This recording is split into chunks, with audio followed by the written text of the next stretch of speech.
का मैं धन्यवाद करना, बड़े ही उत्साह के साथ उनको मंच पर लेकर के हम बोले के पीछे से आप लोग साथ में दोहराएंगे। भंते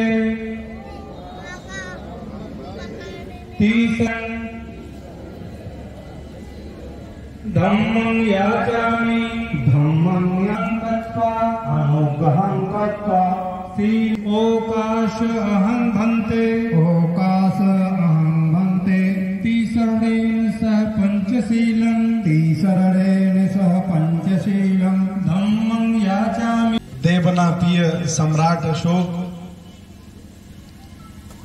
हक वंचित, असहाय, कमजोर, बहुजन, सर्वहारा समाज में जन्मे सभी संतों, गुरुओं, महापुरुषों को नमन करता हुआ बोधिसत्व बाबा साहब डॉक्टर अंबेडकर और आज इस मंच पर विराजमान माननीय सभापति महोदय, मुख्य वक्ता जी, विशिष्ट अतिथिजनों, मैं बहुत बहुत साधुवाद धन्यवाद करता हूं कि आप लोग इस विशेष अवसर पर यहाँ आए और आपने अपने जीवन में समय निकाला।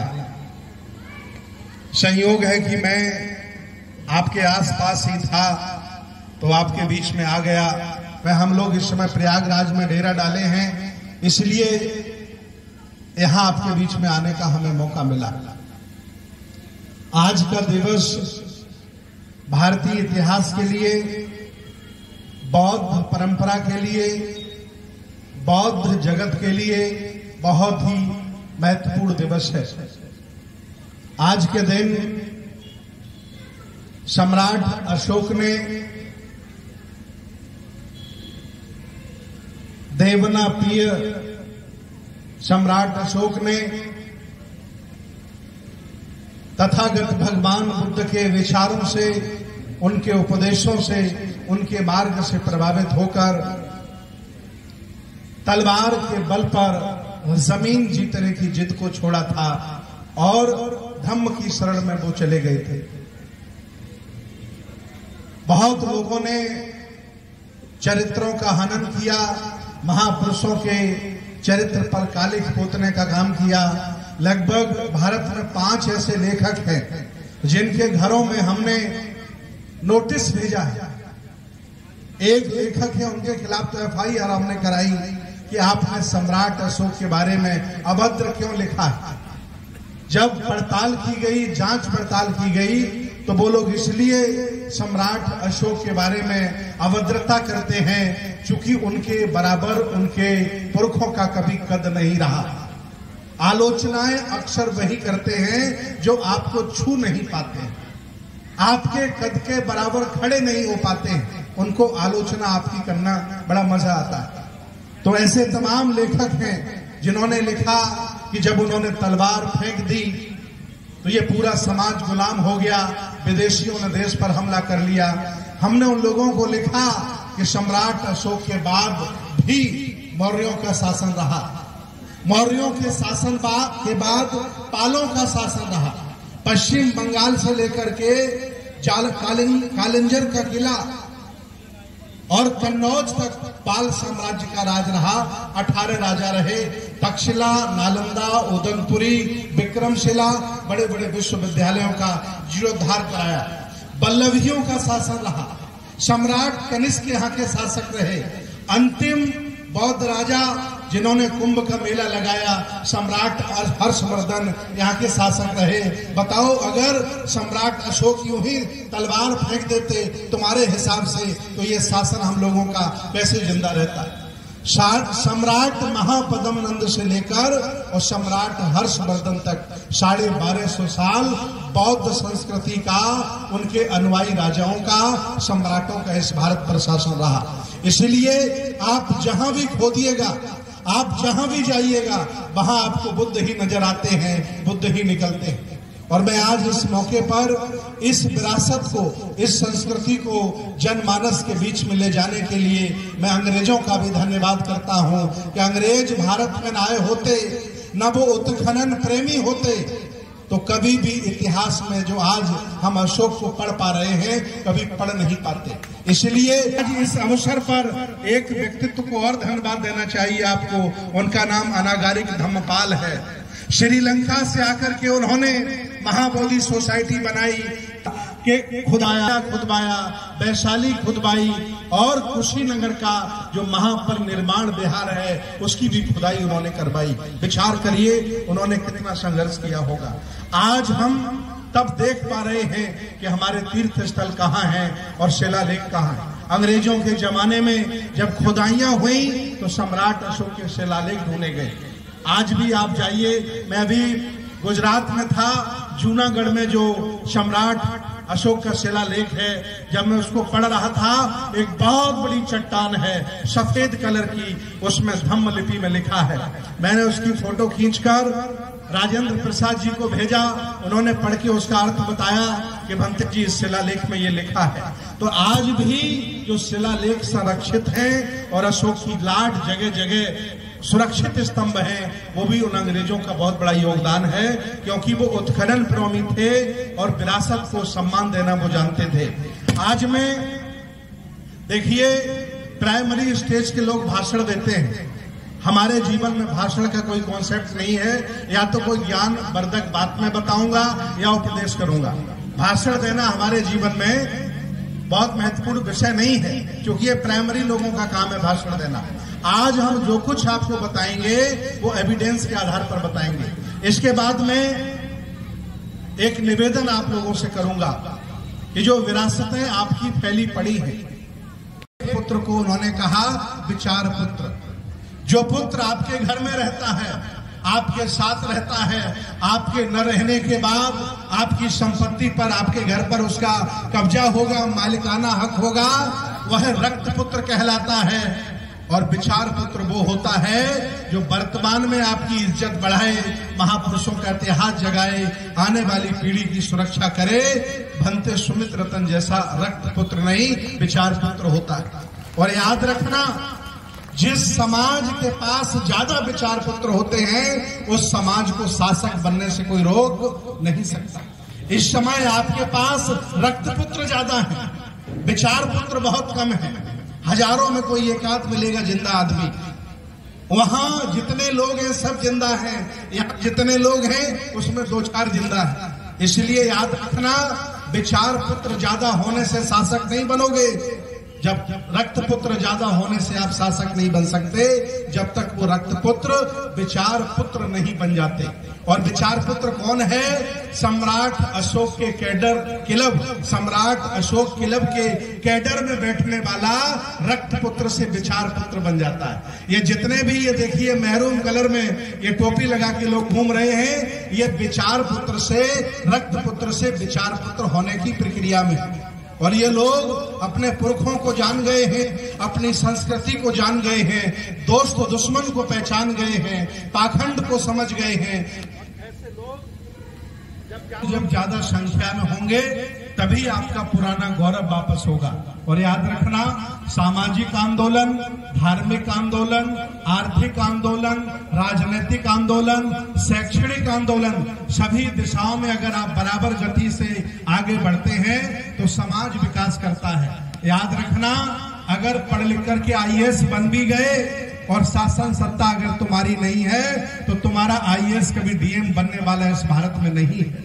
वो कभी भी DM उसे नहीं बनाएंगे। एक उदाहरण मैं देता हूं, एक रमेश थेटे नाम के हमारे उपासक हैं, मध्य प्रदेश कैडर उन्हें मिला, IAS डायरेक्ट अफसर थे, उन्हें 38 साल की नौकरी में महाराष्ट्र, उसमें मध्य प्रदेश सरकार ने कभी भी उन्हें DM नहीं बनाया।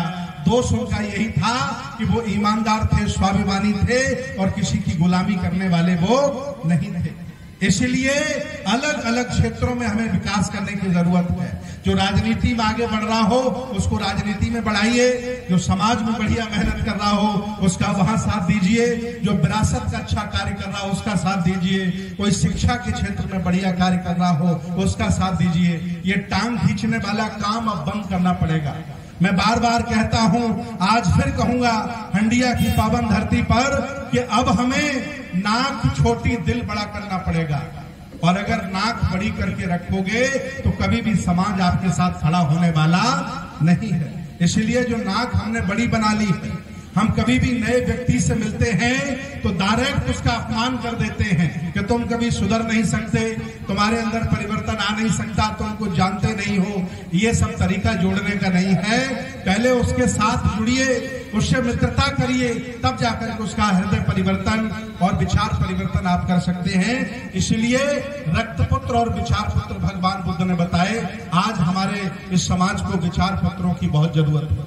इसके बाद अगला हमारा है, आपसे पहले आपके पुरखों ने बहुत सारे संगठन बनाए। मैं सिर्फ एक का जिक्र करूंगा और आपको एहसास दिलाऊंगा कि कितने आप इतिहासकार हो। एक पुरखा जिसका मैं नाम लूंगा, महामना ज्योतिबा राव फुले, राष्ट्रपिता ज्योतिबा राव फुले। आज के 150 साल पहले उन्होंने सत्य शोधक समाज बनाया था कि नहीं बनाया था? बताइए आप लोग। आज सत्य शोधक समाज कहां है बताओ आप मुझे। बाद आरएसएस बना। कितने दिन बाद बना? 50 साल बाद आरएसएस बना। 2025 में आरएसएस को 100 साल होंगे और सत्य शोधक समाज को 150 साल पूरा हो चुका है। 150 साल पहले आपका संगठन बना, खत्म हो गया और उन्होंने 100 साल पहले सलान बना लिया कि नहीं बना लिया? बताइए आप। और अगर आप पुरखों की विरासत, उनके संगठन की रक्षा नहीं कर सकते हो तो तुमने जो संगठन बनाए हैं, तुमने जो व्यवस्थाएं खड़ी की हैं, मैं दावे के साथ कह सकता हूं कि जब तुमने पुरखों के साथ दगाबाजी की, ये आने वाली पीढ़ी तुम्हारे साथ भी दगाबाजी करेगी। जब तुमने पुरखों के संगठन नहीं चलाए तो तुम्हारे संगठन भी तुम्हारे बच्चे चलाने वाले नहीं। इसीलिए पुरखों का सम्मान करते रहिए, विरासत का सम्मान करते रहिए। नहीं नए नए घर बनाते रहिएगा, लोग कब्जा करते रहेंगे। और यही हुआ। जिनका आज भारत पर कब्जा हो गया है, सारे मठ आपके हैं, सारे पर्व आपके हैं, सारी परंपराएं आपकी हैं, बस उनका कब्जा है कि नहीं है? बनाया आपने, कब्जा उन्होंने कर लिया। इसलिए रक्षा सुरक्षा करना ये आपकी बहुत बड़ी जिम्मेदारी है। बाद में आपको मैं बताना चाहता हूं, हमारे लोग बहुत सरल एक तरीका ढूंढ लाए हैं आजकल समाज में काम करने का, कि वो महापुरुषों को तुरंत जाति से जोड़ देते हैं। आम आदमी किसी जाति का हो सकता है, जाति प्रधान भारत है, लेकिन इतिहास पुरुष, महापुरुष किसी जाति का नहीं होता। बहुजन समाज के लोगों, जब तक तुम सम्राट अशोक को जाति से जोड़ते रहोगे, वो कभी ग्लोबल नहीं हो पाएंगे। अंबेडकर को जब तक तुम जाति से जोड़ते रहोगे, वो कभी ग्लोबल नहीं हो पाएंगे। महापुरुषों की कोई जाति नहीं होती, इतिहास पुरुषों की कोई जाति नहीं होती। आप सब लोग उनके अनुयायी बनिए, तब जाकर के पूरी कायनात उनका साथ खड़ी होगी। अगर रिश्तेदार आप बता दोगे महापुरुष को, तो कोई जुड़ेगा क्या? बताइए। ये इतना बड़ा अपराध हम लोग कर रहे हैं। ये रिश्तेदार बता करके महापुरुषों को, अपनी जाति बिरादरी का बता के महापुरुषों को, उनके विचारों की हत्या हम लोग कर रहे हैं। और जब तक ये नहीं रोकेंगे, तब तक हमारे महापुरुष कभी ग्लोबल नहीं हो सकते।